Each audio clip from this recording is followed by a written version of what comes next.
Good evening. तो आज के इस वीडियो में मैं आपके साथ बात करने वाला हूँ कक्षा 12 का जो पहला पार्ट है, पहली किताब का, ठोस अवस्था। और अगर अभी तक आपने चैनल को सब्सक्राइब नहीं किया है तो सब्सक्राइब कीजिए और लाइक कीजिए, शेयर कीजिए और बाकी लोगों तक भी बताइए।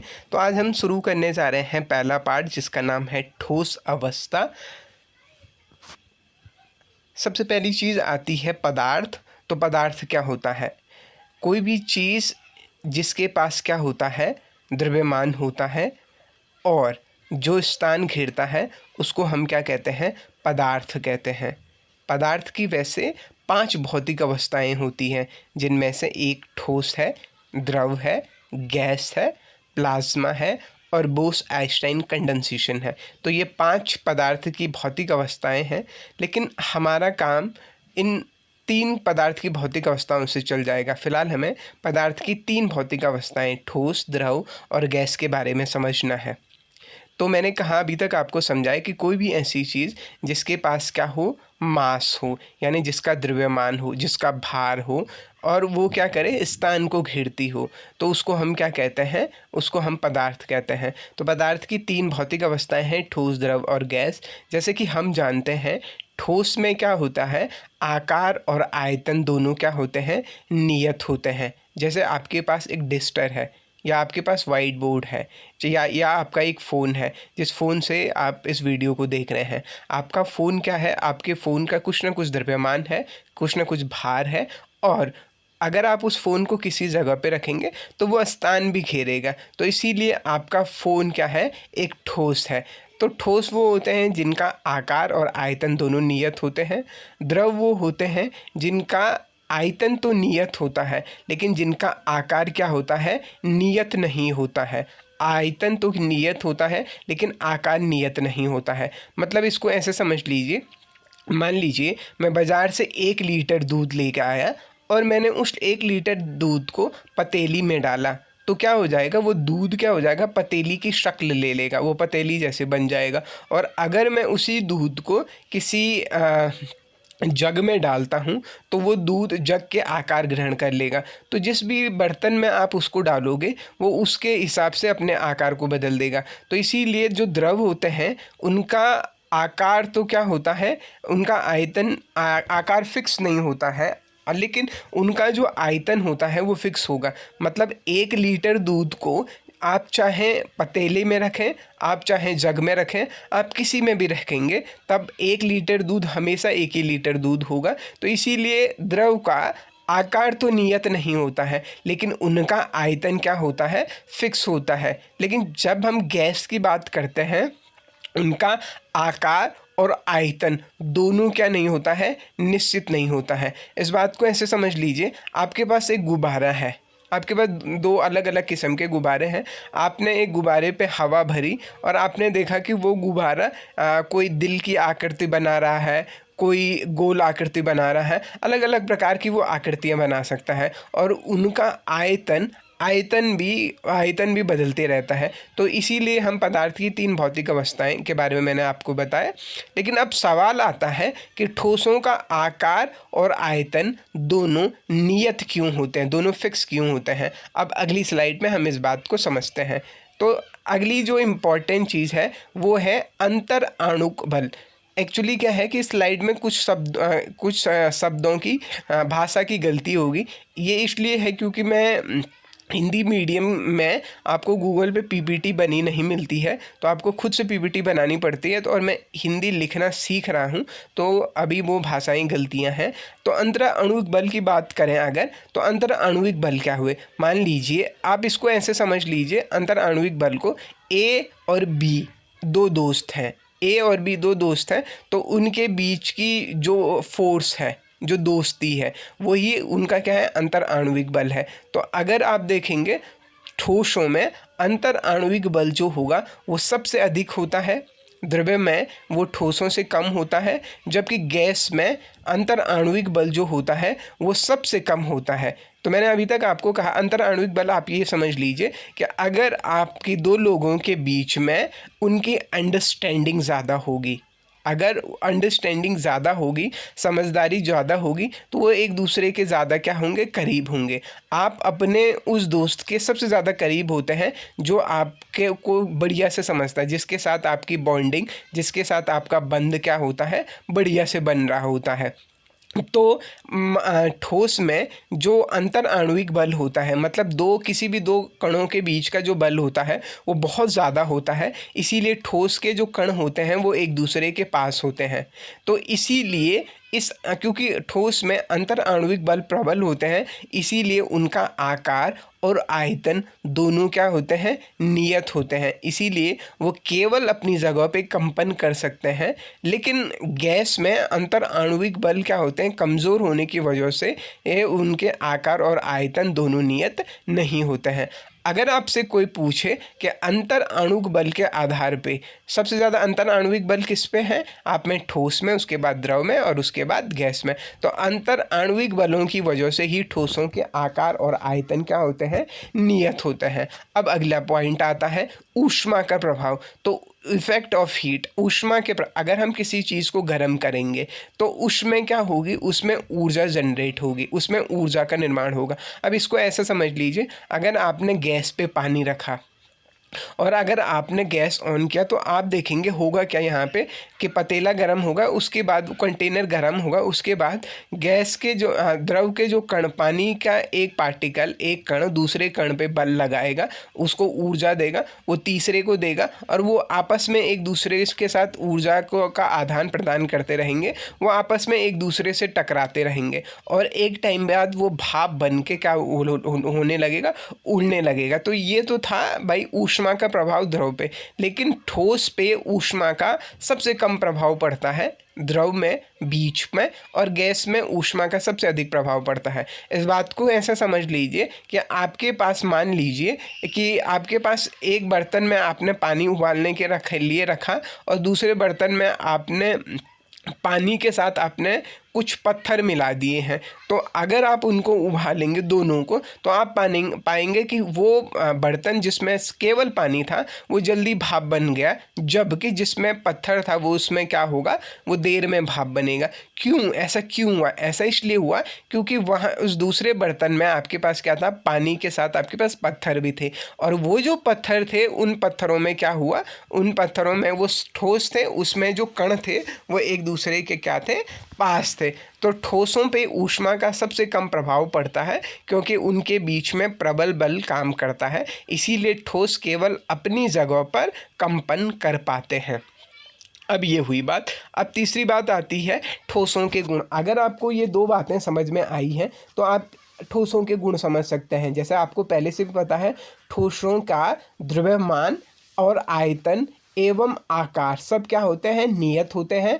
इनमें जो अंतर आणविक दूरियां जो होती हैं वो क्या होती हैं, कम होती हैं। अगर अंतर आणविक बल जो होगा वो अगर मजबूत होगा तो दूरियां क्या होंगी, कमज़ोर होंगी। दूसरी चीज़ जो है, अगर ठोस क्या होते हैं, असंपीड्य होते हैं, मतलब आप इनको दबाना चाहोगे तो वो दबेंगे नहीं आसानी से। और ठोस क्या होते हैं, कठोर होते हैं। अब अगली चीज़ आती है हमारे पास ठोस के प्रकार। ठोस दो प्रकार के होते हैं, एक होती है क्रिस्टलाइन ठोस, क्रिस्टलीय ठोस, और दूसरे होते हैं अक्रिस्टलाइन ठोस, या जिनको हम अक्रिस्टलीय ठोस कहते हैं। ये जो क्रिस्टलाइन ठोस है, जैसे इसका उदाहरण है आपके पास हीरा है, नमक है, KCl है, इस तरीके से आप देखेंगे ये क्रिस्टलाइन ठोसों के उदाहरण है। जबकि आपका रबड़ हो गया, कांच हो गया, या आपका प्लास्टिक हो गया, पॉलीमर हो गए, ये सब किसके उदाहरण हैं, आपके अक्रिस्टलीय ठोस के या एमॉर्फस ठोस के उदाहरण हैं। अब आगे वाली स्लाइड में मैं आपको उनको बेहतर तरीके से समझाता हूँ। अब दैनिक जीवन में ठोसों के प्रयोग, अगर आपके पास देख रहे हैं दैनिक जीवन में ठोसों के प्रयोग, तो यहाँ पे पहले जो दाएं राइट हैंड साइड पे मेरी जो स्लाइड है वहाँ पे आपको एक हीरा दिख रहा है। ये कैसा ठोस है, ये क्रिस्टलीय ठोस है। और ये जो छोटी बच्ची है, ये छोटी बच्ची क्या खा रही है, ये गुड़िया के बाल खा रही है। वो गुड़िया के बाल जो हम खाते थे बचपन में, वो गुड़िया के बाल किसके उदाहरण हैं, ये उदाहरण है अक्रिस्टलीय ठोस का। अभी मैं इसको समझाता हूँ बढ़िया से कैसे। इसके अलावा क्रिस्टलीय ठोस में आपका प्लास्टिक हो गया, रबड़ हो गया है, इस तरीके के बहुत सारी चीज़ें हैं, उनके बारे में बात करते हैं। अब आते हैं ठोसों के प्रकार। बेसिकली ठोस दो तरीके के होते हैं, जो पहले भी बताया जा चुका है। एक होता है क्रिस्टलाइन ठोस, दूसरा होता है अक्रिस्टलाइन ठोस। इस वाली स्लाइड में मैं आपको क्रिस्टलाइन ठोस और अक्रिस्टलाइन ठोस के, अक्रिस्टलीय ठोस या एमोर्फस ठोस के अंतर के बारे में बता रहा हूँ। अगर हम पारस की बात करें तो क्रिस्टलाइन ठोस में पारस क्या होता है, दीर्घ होता है, जबकि अक्रिस्टलीय ठोस में पारस क्या होता है, लघु होता है। अगर ज्यामिति की बात करें तो क्रिस्टलीय ठोसों की ज्यामिति क्या होती है, नियत होती है या फिक्स होती है, जबकि अक्रिस्टलीय ठोसों की ज्यामिति क्या होती है, अनिश्चित होती है। अगर गलनांक की बात करें तो क्रिस्टलाइन ठोसों का अधिक होता है, जबकि अक्रिस्टलीय ठोसों का क्या होता है, कम होता है। चाकू से काटने पे अक्रिस्टलाइन जो ठोस होते हैं, क्रिस्टलीय जो ठोस होते हैं, उनमें एक नियमित किस्म का कटाव होता है, जबकि अक्रिस्टलीय ठोस में अनियमित किस्म का क्या होता है, कटाव होता है। अगर हम संपीड्यता की बात करते हैं तो क्रिस्टलीय ठोस संपीड्य नहीं होते हैं, जबकि अक्रिस्टलीय जो ठोस या एमोर्फस जो ठोस होते हैं वो आपके क्या होते हैं, आपके संपीड्यता को प्रदर्शित करते हैं। दैसिकता की बात करते हैं तो क्रिस्टलाइन ठोस विषम दैसिक होते हैं, जबकि अक्रिस्टलीय ठोस आपके समदैसिक होते हैं। प्रकृति शुद्ध जो क्रिस्टलाइन ठोस होते हैं उन्हें हम शुद्ध ठोस कहते हैं, जबकि ये जो अक्रिस्टलाइन ठोस होते हैं इनको हम आभासी या छंदम ठोस भी कहते हैं। अब ये स्लाइड आपको लिखनी है और अब मैं एक एक करके हर एक पॉइंट को आपको समझाने की कोशिश कर रहा हूँ। अगर आपको समझ में नहीं आ रहा है तो कोई बात नहीं, आने वाली स्लाइडों में आप इसको बढ़िया से समझ पाएंगे। आते हैं सबसे पहले पारस और ज्यामिति की बात करते हैं। तो सबसे पहले ज्यामिति देखो, अगर आप देख रहे होंगे ये बाईं तरफ क्रिस्टलाइन ठोस है और दाईं तरफ एमोर्फस ठोस है। तो क्रिस्टलाइन ठोस में आप देख रहे हैं एक नियत किस्म का पैटर्न है, एक फिक्स किस्म की ज्यामिति है, उसकी पुनरावृत्ति हो रही है। मतलब देखिए यहाँ पे एक वृत्त, एक आयत है और उसी आयत की पुनरावृत्ति हो रही है, एक सेम पैटर्न है। अब इसको ऐसा समझ सकते हैं कि आपने क्या किया हुआ है, आपके स्कूल में आपकी प्रार्थना हो रही है, प्रेयर हो रही है। प्रेयर में आप देखते हैं कि भाई कक्षा 9वीं के बच्चे एक रेखा में हैं, कक्षा 10वीं के बच्चे एक रेखा में, 11 के एक में, 12 के एक फिक्स रो में है। और पैटर्न कैसा है, छोटे से छोटे जो होंगे वो आगे होंगे और जो सबसे बड़े होंगे वो कहाँ होंगे, पीछे होंगे। तो एक फिक्स किस्म का पैटर्न है, एक फिक्स किस्म की क्या हो रही है, ज्यामिति की पुनरावृत्ति हो रही है। तो ये उस समय जो स्थिति है वो क्रिस्टलीय ठोस है। लेकिन अगर जिस समय छुट्टी होगी या इंटरवल हो रहा होगा, इंटरवल के दौरान कक्षा 9वीं का बच्चा, कक्षा 10वीं का, 11वीं 12वीं का, सब आपस में मिल गए, छोटे बड़े, तो उस समय जो पैटर्न आपका बनेगा वो किसका है, अक्रिस्टलीय ठोस का। एक मतलब कोई कहीं भी खड़ा हो रखा है। तो जब आप देख रहे हैं क्रिस्टलाइन ठोस में एक नियत प्रकार का पैटर्न है, जबकि एमोर्फस ठोस में एक क्या है, अलग किस्म का पैटर्न है। ये अलग किस्म का पैटर्न, एक निश्चित किस्म का पैटर्न नहीं है। ये आपको इस स्लाइड में से समझ में आया होगा। तो आप यहाँ से ये समझ सकते हैं कि जो क्रिस्टलीय ठोस होते हैं उनकी ज्यामिति क्या होती है, फिक्स होती है, नियत होती है, जबकि अक्रिस्टलीय ठोसों की ज्यामिति क्या होती है, नियत या फिक्स नहीं होती है। अगली चीज़, अगर आप इसमें देख रहे होंगे, यहाँ पे फिर से देखिए ज्यामिति और पारस के बारे में, परास के बारे में फिर बात कर रहा हूँ मैं। अगर आप ये क्रिस्टलाइन ठोस की बात कर रहे होंगे, जो पहला वाला चित्र है बाईं ओर को, अगर आप वहाँ पे देख रहे होंगे कि जो पहली रो है और जो तीसरी रो है, 5वीं रो है, सब एक जैसे हैं।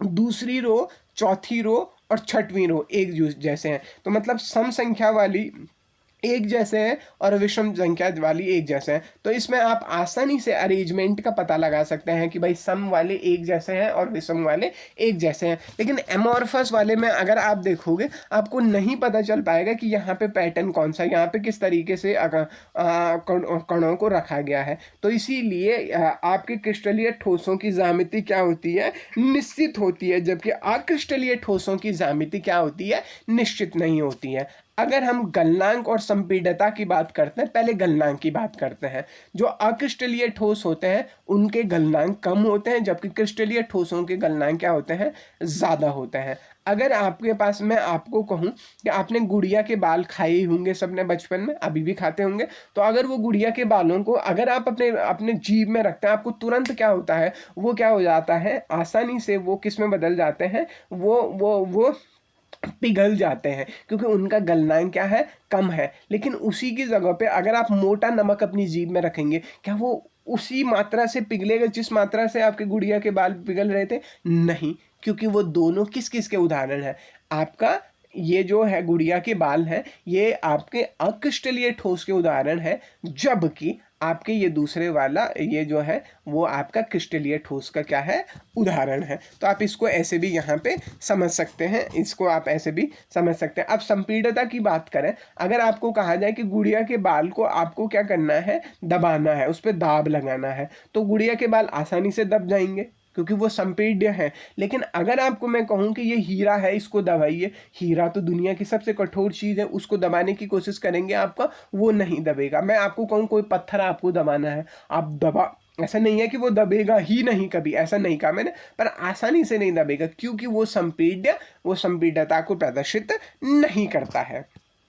अब अगली चीज आती है चाकू से काटने पे। जब आप क्रिस्टलीय ठोसों को चाकू से काटते हैं तो एक रेगुलर कट आता है, एक निश्चित कट आता है, या फिर मतलब ये कहिए कि एक सरल कट आता है। जैसे मैंने ये सेब है, ये सेब क्रिस्टलीय ठोस का उदाहरण है। जब आप इस ठोस को काटोगे, इस सेब को काटोगे, तो ये क्या कटेगा, ये बराबर कटेगा, मतलब चाकू ऊपर से चला और नीचे तक बराबर, मतलब एक सिरा जैसा है दूसरा सिरा भी वैसा ही होगा, ये बराबर हिस्से में कटेगा, या फिर रेगुलर कटेगा। लेकिन उसी की जगह पे अगर आप ये अक्रिस्टलीय ठोस का उदाहरण जो है, ये यहाँ पे ये जो चप्पल है, अगर इस चप्पल को आप काटने की कोशिश करेंगे तो आप पाएंगे कि ये इनरेगुलर कटेगा, कहीं पे थोड़ा ज़्यादा, कहीं पे कम कटेगा। इसको और बेहतर समझने के लिए, अगर आपके पास एक प्लास्टिक की बोतल हो और आपको उस प्लास्टिक की बोतल को काटना हो, आप घर पे भी इस प्रयोग को कर सकते हैं, तो आपको समझ में आएगा कि वो जब आपने प्लास्टिक की बोतल को काटना तो वो कहीं पे ज़्यादा कटी है, ऊपर नीचे कम ज़्यादा कटेगी। तो ये किसका उदाहरण है, अक्रिस्टलीय ठोस का उदाहरण है।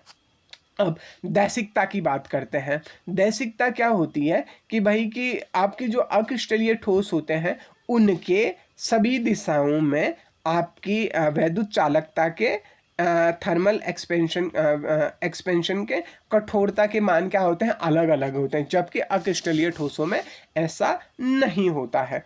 अगर हाँ, अब एक बहुत प्रकृति की बात की हमने, तो जो आपके क्रिस्टलीय ठोस होते हैं वही आपके क्या होते हैं, शुद्ध सॉलिड होते हैं, या आपके वो शुद्ध सॉलिड कहलाते हैं। लेकिन जो अक्रिस्टलीय ठोस होते हैं उसको आप अशीतलित द्रव भी कहते हैं या छंदम ठोस भी कहते हैं। तो जैसे इसको ऐसे भी समझ सकते हैं, परीक्षा में बहुत बार ये सवाल पूछता है कि पुरानी इमारतों की खिड़कियां नीचे की तरफ मोटी क्यों हो जाती हैं। तो ऐसा होता है कि बहुत सालों में, ऐसा नहीं कि एक दो दिन में, 40-50 से ज़्यादा सालों में, बहुत सालों बाद क्या हो जाता है, कांच धीरे धीरे नीचे की तरफ बहने लगता है। तो आप पाएंगे कि पुरानी जो इमारतें हैं उन इमारतों में ऊपर जो कांच होगा वो पतला होगा और नीचे की तरफ क्या होगा, मोटा होगा। इसीलिए उस कांच को हम क्या नहीं कह सकते हैं, वो ट्रू सॉलिड नहीं है, शुद्ध ठोस नहीं है, वो कैसा ठोस है, अति शीतलित द्रव है। जब आप उसको टेम्परेचर बहुत कम करेंगे, बहुत कम करते हैं, तब क्या होता है, वो क्या होता है, आपका ठोस बदलता है। वैसे क्योंकि ठोस तो बहते नहीं है, लेकिन कांच क्यों बह रहा है, क्योंकि वो अक्रिस्टलीय ठोस का उदाहरण है, अशीतलित द्रव का उदाहरण है। अगर आपको ये वीडियो हेल्पफुल लगा है, अगर आपको लगा है कि थोड़ा सा नए तरीके से आप आज आपने पढ़ा है, तो इस वीडियो को बाकी लोगों तक ज़रूर शेयर कीजिए, अपने भाई बहनों तक, अगल बगल, आस पड़ोस और सभी तक शेयर कीजिए। Thank you.